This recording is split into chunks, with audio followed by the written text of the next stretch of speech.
verbally abusive. And I should have left when I felt the feeling.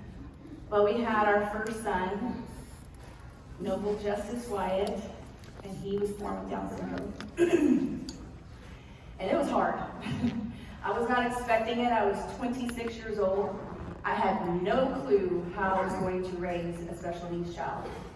So when you start thinking of hard, I want you to erase that out of your vocabulary in this business and start thinking, maybe it's not hard, it's uncomfortable.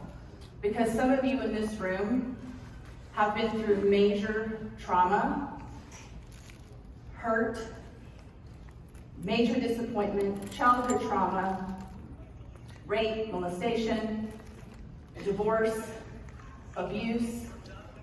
You went through hard things, and I'm telling you right now, you might be sitting next to someone. If they told you your story, you would cry and just be like, wow, maybe mine's not that hard. After Noble was born, when he was about 3 years old, and when you're trying to get your kids to sleep in their own bed and take a nap, he would not lay down in his bed. And his dad spanked him so hard, his little backside was black and blue. And I knew that I needed to get out, but I was literally trapped. Every time I tried to leave, he would threaten me to take my kids. By the time my son was 14 years old, he had enough and decided to go live with his dad, hundreds of miles away from me. I packed up his room, and the last thing I gave him was his baby blanket that I took him home with, and packed him up in a car to go live with his dad and his stepmom. And it was really hard. My heart was so broken, and I felt like I was this mom that was supposed to protect her children, and I wasn't doing that because I felt trapped. We then had a little girl, and this little girl right here, she's my hero. And there were so many times when she would look at me when there was fighting and yelling and look at me like, are you going to save me? Hiding in her closet from the abuse. And when I finally decided that I couldn't take anymore, I was Googling how long it would take to sit in the garage in my car. And I looked over and I saw a picture of my 3 children and this voice that said, stay. So soft, and I knew it was God. A few weeks later, a Tanner post came across my Facebook, and that is when I joined New Skin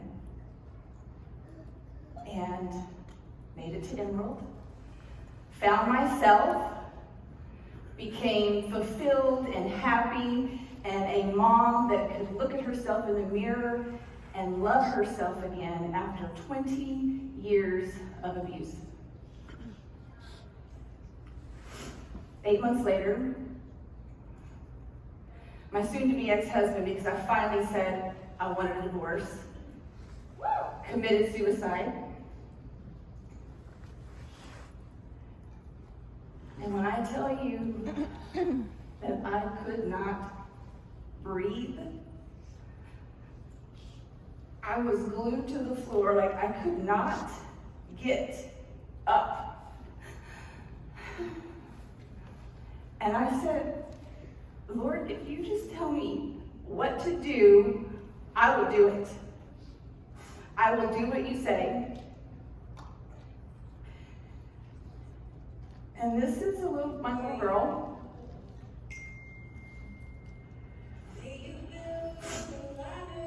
Who wanted to sing at her dad's funeral. Standing in front of her friends and family, basically giving a eulogy, 11 years old. That was hard. Putting her on my lap and telling her that her dad died was hard. So this business is not hard. It's uncomfortable, but you are sitting here today, and some of you have been through some really hard trauma.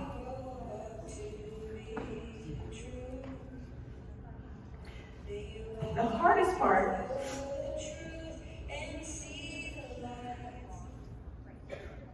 was when she decided that she wanted alone time. She's standing in front of the casket,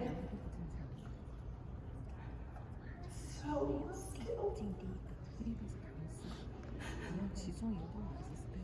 like not even moving. And it felt like forever that she was standing there, and I just was like, how long do I let her stay there? So I walked over and I picked her up like a baby. That was hard. One of the hardest things I ever endured in my life.